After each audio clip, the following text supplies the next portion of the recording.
Big thanks to Test Dome, one of our sponsors of this episode. Are you in search of new talent? Now is the perfect time to hire. Last year, tech companies laid off more than 90,000 workers, and that tech talent is searching for new jobs. But if you've got dozens of job applicants, which ones are worth interviewing? If everyone looks good on paper, you can use Test Dome to check technical skills of potential employees. You can score the answers automatically. A report will show you a detailed breakdown. Test Dome can screen more than 90 skills with tests for languages like C# or JavaScript, frameworks like React and Django, and job roles like a DBA or QA. And the questions use samples of actual work. Go check out testdome.com/HanselMinutes to sign up today and receive 20% bonus invites on your first purchase. That's testdome.com/HanselMinutes and sign up today.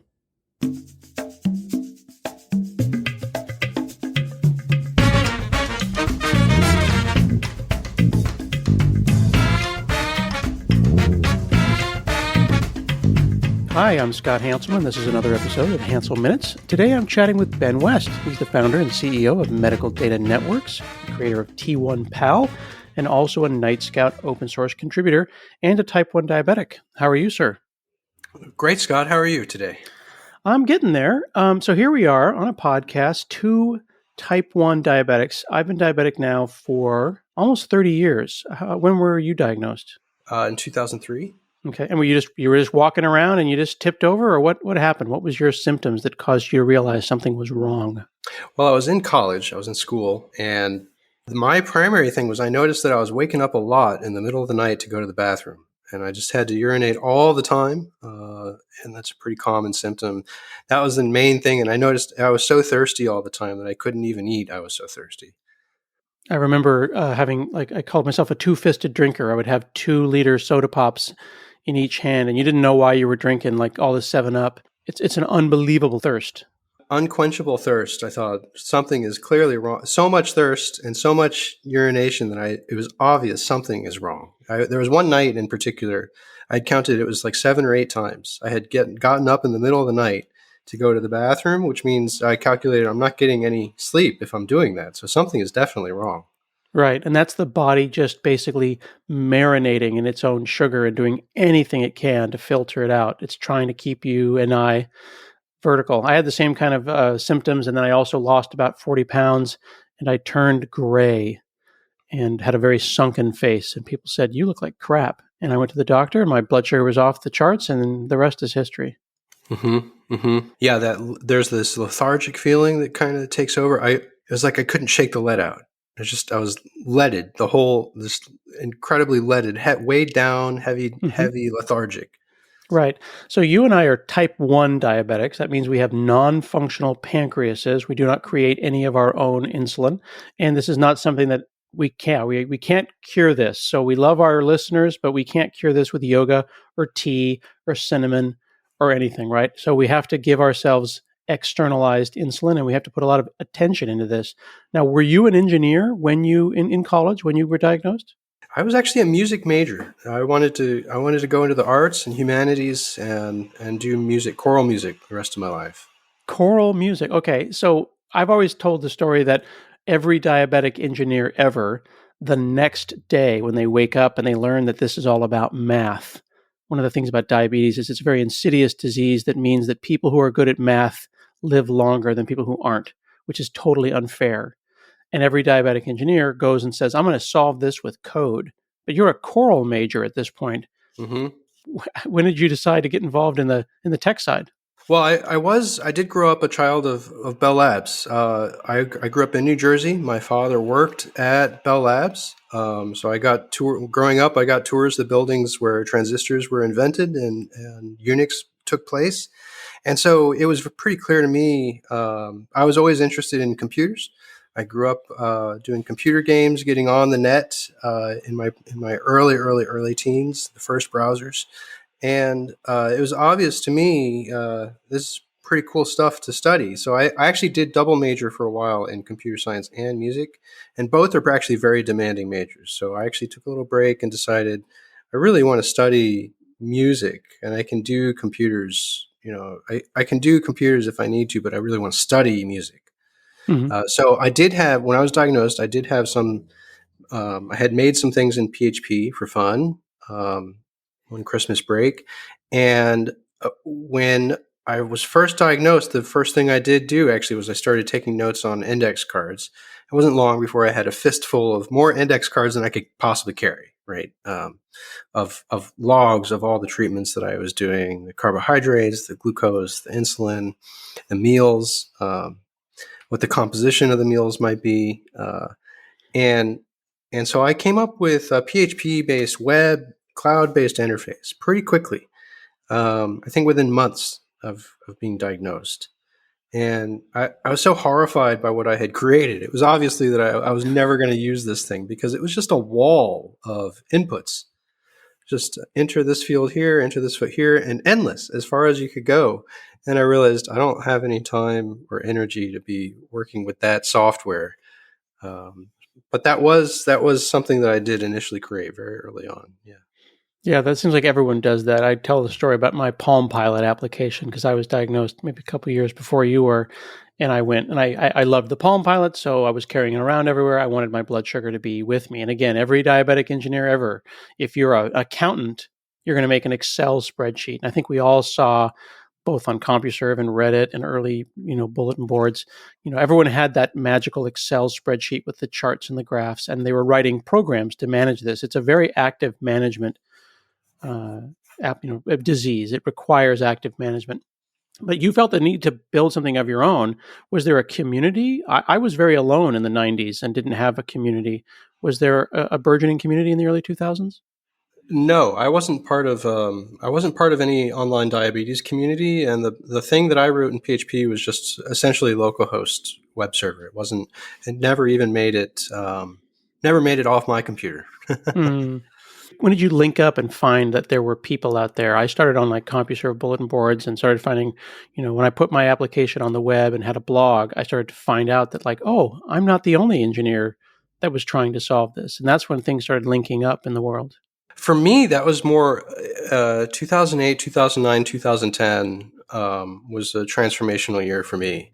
I had started my career out at Alexa Internet, which was owned by Amazon. I helped with the Alexa toolbar, if you remember that. And I had several stints right after that, but it was really clear that the type of stuff that we were doing in the cloud, that even me as a music major, I could be hired into industry and make enormous progress on cloud infrastructure, big data, real time dashboards. And it was really obvious to me that there was this mismatch in terms of the things that were possible and the things that people expected, and yet the things that people were actually doing in practice, especially when it came to the application of technology to diabetes. So for me, that was when, in 2003, I was told, and I kept studying music on the basis of what I was told by the experts, that everything was going to be fixed in the next 5 years. They're going to have an implantable CGM, implantable pump.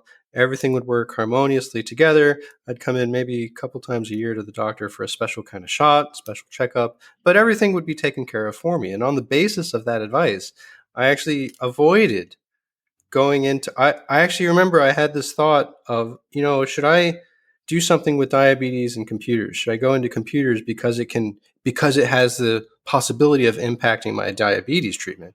And I remember thinking, no, it seems like these people have really got it. These people have got it. I can trust them. They're going to take care of everything.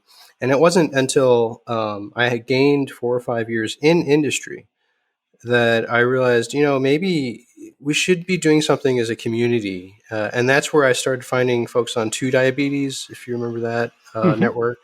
Eventually, those kind of transformed into the Twitter and Facebook mega platforms that we have today. Yeah, and it's worth pointing out for our listeners that it cannot be overstated that your experience and my experience, and I think 99% of type 1 diabetics' experiences are absolutely the same in that we were told this will be cured in 5 years.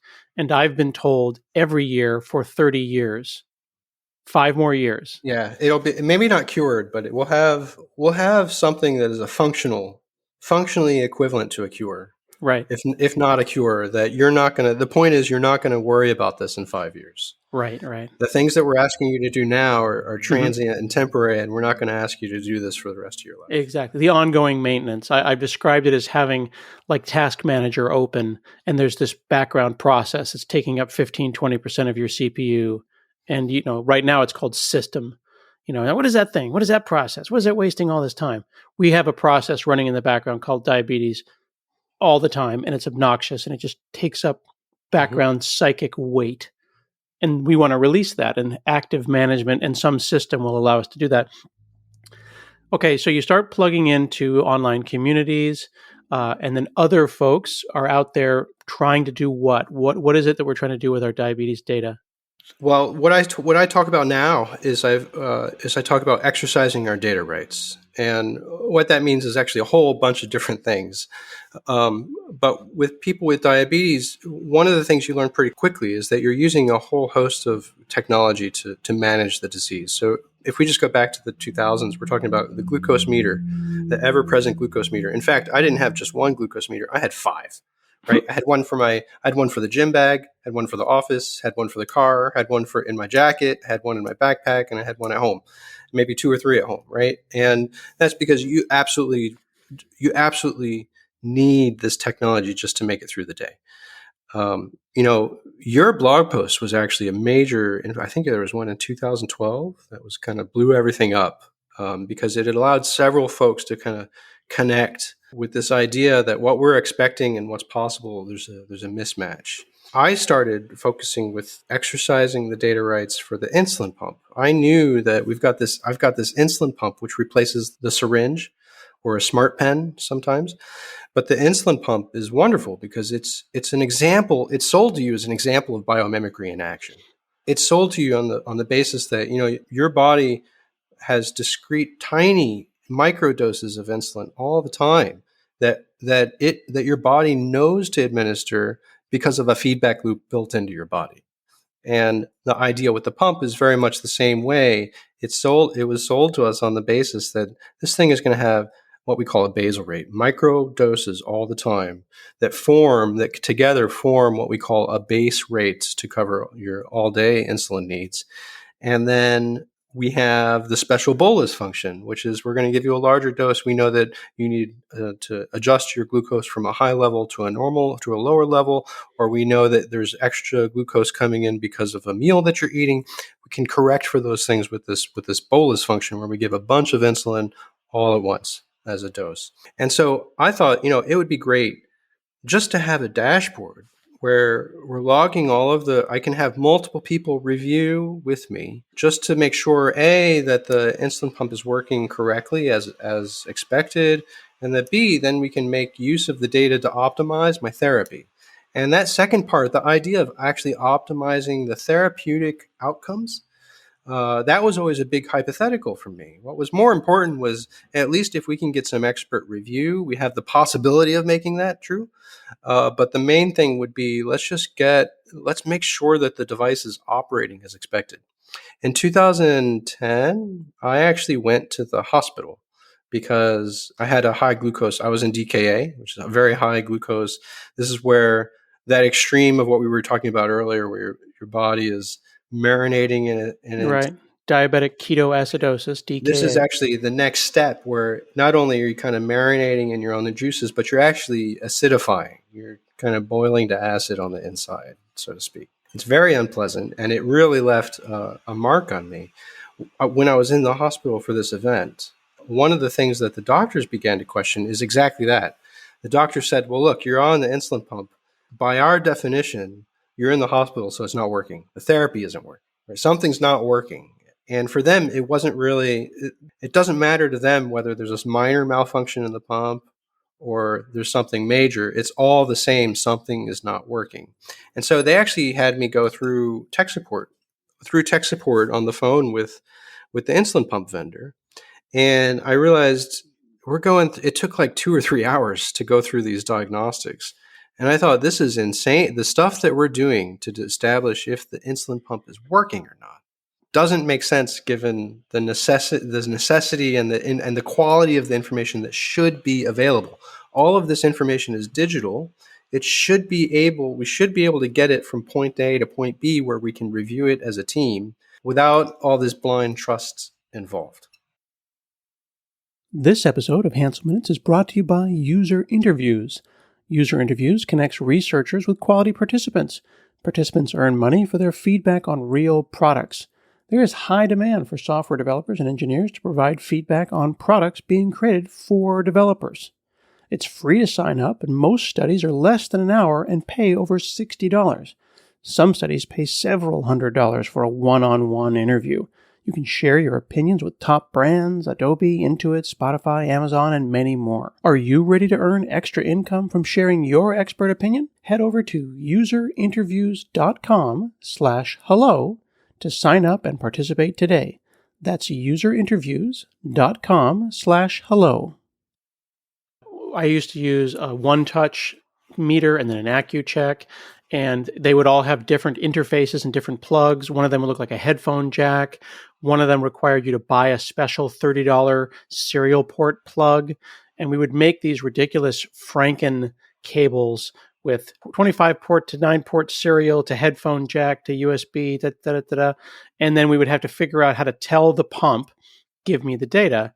And we would go and eventually connect like a telnet or a terminal to the thing, talk to the COM port, and figure out what keystrokes do I need to get this thing to give me the data, my data, the data I produced, the data my body produced.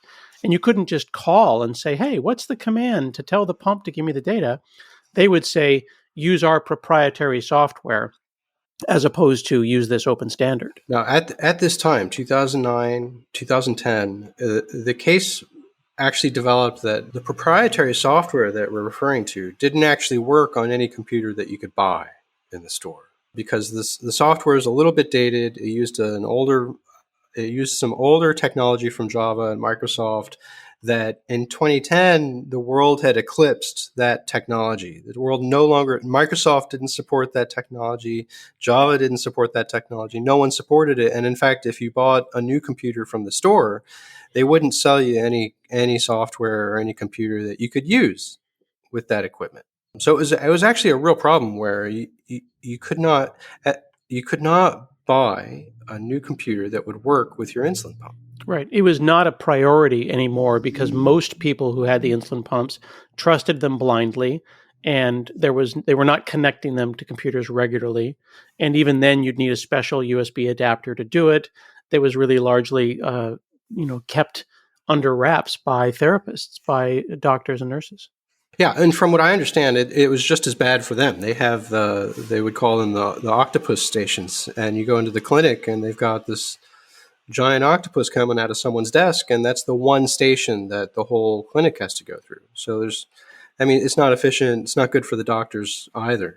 Right. The octopus referring to all of the cables and all the different things. Like, you think USB was bad. This was a time where every pump and every meter had a different cable, and these kiosks would try to solve those problems. I remember working with Sweet Spot, a company that created those devices. It was just an awful because there's no standards. No one got together and just said this. So you're a strong believer in us as diabetics owning our data. So when did people start, quote unquote, breaking into these devices and figuring out how to get the data out? Well, I started work on the insulin pumps, on the Medtronic Paradigm series insulin pumps, and I had a Python project that was kind of really concentrated on just that kind of device. Around that time, I started finding other folks were doing their own things, and I started just linking to them on GitHub.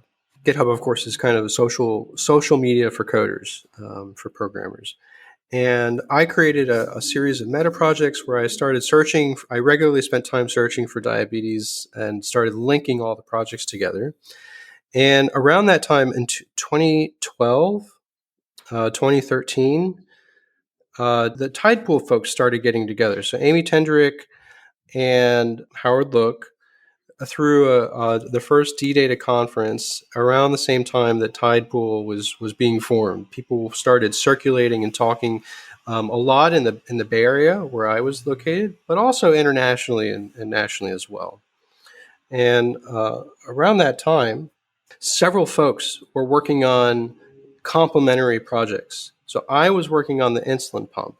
And I knew from my experience with the web that we needed independent device drivers for every kind of device driver. And then we needed a platform to kind of unify these different devices. And that given those basic building blocks, we could really build something special as a community.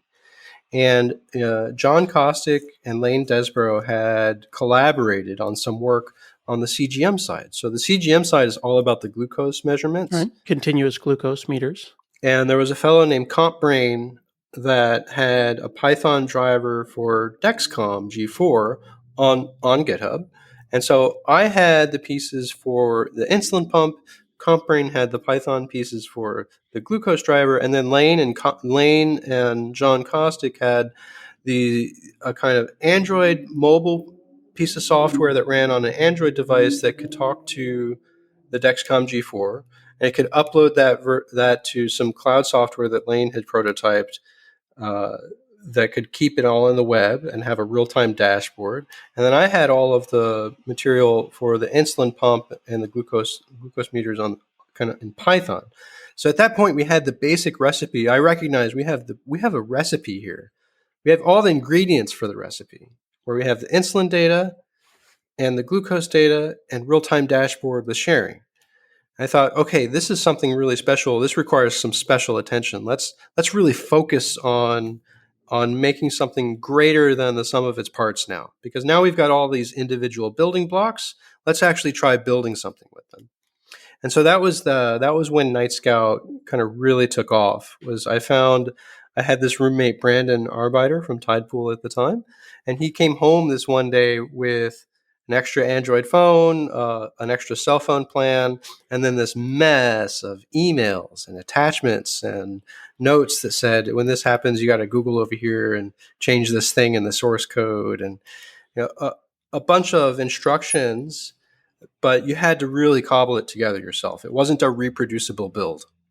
And that's where I really got interested, because I had been studying scores of open source projects on the web, trying to figure out, how do these great authors do all of these amazing projects that you see? What did it take to build that project? Because you come into some of these projects as an outsider and you're just totally wowed. They have this sparkling website. They've got documentation. They've got the open source code. They've got unit tests. They've got everything, right? And you go, how do you start from nothing and build that up? And so having studied that and having found all the ingredients for this recipe, I started putting the ingredients together, and out of that came Nightscout. And Nightscout is kind of a cloud-based application. At the time, it was mobile software and cloud-based software, and they both work in conjunction. And the thing that they did together was they harmonized all of these different devices. Eventually it was the insulin pump and the continuous glucose monitor, and that was what formed the basis of what we call OpenAPS. I remember talking and meeting with Scott Librand and Dana Lewis, Dana being the godmother of the open artificial pancreas system, sitting with them at a Qdoba in Seattle, and them showing us, she would carry around this, was called a fanny pack, this little pack around her waist, and she had the pump and the CGM meter and a Raspberry Pi, and it was all working together with a big battery. And the way I usually describe it to the normally sugared is that every couple of months we go to the doctor with our pump and our meter, and we plug into that kiosk, and every 3 months or so it downloads the software. And what Dana and Scott were doing was, rather than doing a dump every 3 months, let's just do a dump every 5 minutes. And we lied to the pump and we lied to the CGM being the read and the pump being the write. And we just go, hey, we're the doctors. Dump your data. And that's the beginning of that control loop. And it was those interfaces that the community and yourself and others put together to make all of that happen. And the Nightscout, of course, being that database, that centralized cloud database. It's a personal health database. Like, mine's running on my own computer. It could be run by a service. It could be run in a cloud provider. It could be, like you said at the very beginning, it could be running on localhost. It's totally up to you, because it's open source and in your control. Yeah, Nightscout is what we call a personal diabetes hub. It's a place where you can exercise your data rights. You can collect all your diabetes data into one place, and as a result, you get these connectivity benefits where other applications can take advantage of your data on your behalf. So it's a personal diabetes hub. Yeah, and the continuous meter that I use is called a Dexcom, and Dexcom is a company, a commercial entity. They have their own products and their own cloud. And most people who have a Dexcom sign up for their cloud and they send their data up to the cloud. Why would I not just want to leave it there? Why would I want to have that data mirrored into Nightscout as opposed to just leaving it at this commercial entity's cloud? Yeah, well, we talked about the ways that you can exercise your data rights. So there's the Dexcom is great, but their terms of service are limited. And that means the applications that you can use for your benefit are limited to the other ones that Dexcom also kind of personally approves. And that choice limits your choice. And you're able to get more choice when you control and you're the one that's able to decide. So there's a couple of examples I like to give. There's hardware devices. There's things like the Sugar Pixel and the M5 stack, in addition to several of the devices that you've worked on. So, for example, I know that you've worked on, I think one of the nice ones is the keyboard color, where you're using your keyboard, and if the lights around you or your keyboard color changes in response to your glucose, it's another subtle signal that's carried by your environment. So it's ambient, and so it's something that doesn't necessarily have to bark at you or get your attention, but something that your environment conveys to you. That's a nice property that none of the Dexcom options will provide to you. But because you've got your diabetes connectivity through Nightscout, you're able to develop the solutions on your own devices or on the devices that matter to you that fit into your lifestyle. Exactly. So then I can go and ask Alexa what my blood sugar is. And then Nathan Rajlich, who is a Node.js committer, had the idea to put it in his Git prompt. And then I took that and ran with it and put it into my Git prompt with a thing called Oh My Posh, because once it's a REST API, you can do whatever you want. We put it into Python portals. I haven't told you this yet, but there's a thing called a Sandman Doppler. It's a big radio, it's a smart radio. I can go and write a very simple shortcut using the iPhone's shortcut programming language. And now when I plug my phone into my nightstand, instead of showing the time, my radio, my nightstand clock radio, shows my blood sugar. It's a smart display. Anywhere I want to put these things, I can. And ultimately, that would have been much harder if it had been kept in that commercial entity. So having a REST API for your own body puts you in a lot of control. So setting these things up in the cloud can be challenging. The Nightscout Foundation is a nonprofit that people can donate money to that is out there to tell people how to use Nightscout, support the project. I ran mine in Azure for a while. I ran it in Heroku for a while. There's lots of different clouds that we can do free hosting.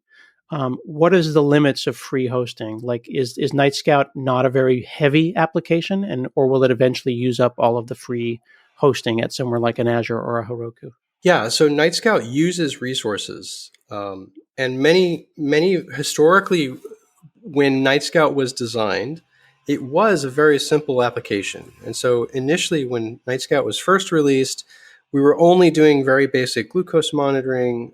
Not much else was going on, and the usage was also limited to maybe 2 or 3 people. We didn't have lots of devices and apps looking to use the data. So there's a couple different resource types. One resource type that we talk about a lot in the cloud is we talk about storage versus compute types of resources. So compute resource has to do with if you have an application that's running, compute is the thing that's running your application, whereas storage is the thing that's storing all of the data for you. So storage is typically measured in volume, meaning you have maybe 100 gigs, maybe 2 gigs, maybe some amount of storage available that you fill. And when you've reached your limit, then you're over capacity. That's your quota. And And then compute has to do with the notion of how many, is it going to run all the time, or is it not going to run some of the time? Are they committing that it's going to run all the time, that it's intended to run all the time? And what resources are they making available to make sure that that happens? So with Nightscout, over the years, we've asked Nightscout to do more and more and more. We've asked it to store more data. We've asked it to store data from more devices, and we've asked additional applications to interact with that data through Nightscout. And as a result, some of the vendors that we see don't necessarily support Nightscout in the way that most people kind of expect. When people started using Nightscout back in 2014, it was certainly true that you could set up Nightscout on one of the free usage tiers, freemium quota tiers from the vendors, and Nightscout would actually fit inside of that. Today, what we're seeing is Nightscout doesn't fit inside many of the free tiers as well as it used to. So what we do now is we have what we recommend is people secure the right resources to rely on Nightscout for a long time, so more than 3 months, more than 6 months. What we've kind of planned on is roughly 2 years of burden-free usage, and I think that's closer to what most people expect when they're going to start a new application, a new technology that they're not familiar with, and you're starting it up, and someone says, "Oh yeah, here's a good starting guide." I think most people kind of expect that that's going to last a fairly long time as well. Yeah. I know that I've got now many years, 5 or 6 years of blood sugar data, so I use a lot of storage. I've also got a half dozen, maybe even a dozen different devices pulling from Nightscout, and I'm using the open source artificial pancreas system called Loop, and I experiment with OpenAPS, so I will use up a free instance a lot very, very quickly. Everyone's usage is different. So as we get towards the end of the podcast here, it's worth pointing out that Medical Data Networks has a product called T1PAL, T1PAL.com, which is basically hosted Nightscout. So instead of me going to Azure and setting up a virtual machine or going to Heroku and setting up a dyno, you can just pay per user per month, and you basically get the open source Nightscout system hosted and managed by Medical Data Networks. Yeah, that's right. It's what we like to call Nightscout as a service. So we offer dedicated Nightscout as a service. And the same way that something like WordPress or something else works, you can run it yourself or go to WordPress.com and have them run it for you. The same thing works with Nightscout. You can download the software and run it yourself, or you can go to a service provider like T1PAL.com and have T1PAL manage it for you. So T1PAL actually does, it's per account, and then there's 5 sites that you can manage when you sign up with an account. Very cool. So thank you so much for chatting with me today. There's a lot of really exciting work happening in the diabetes space. We've mentioned some of the names that have been the grandmothers and grandfathers of the diabetes space. Certainly we've missed a few. If we have failed to mention someone's name, we apologize. But it's just a wonderful community, and folks can check out and join these communities if you or a family member is a diabetic on CGM in the Cloud on Facebook or Looped on Facebook. And you can also, if you're a developer and you want to get involved, you can go and take a look at Zulip, ZULIP. And there's a lot of active discussion around all of these different products, as well as the issue tracker on the Nightscout CGM remote monitor repository on GitHub. Thanks so much, Ben West, for chatting with me today. Thanks, Scott. This has been great. This has been another episode of Hansel Minutes, and we'll see you again next week.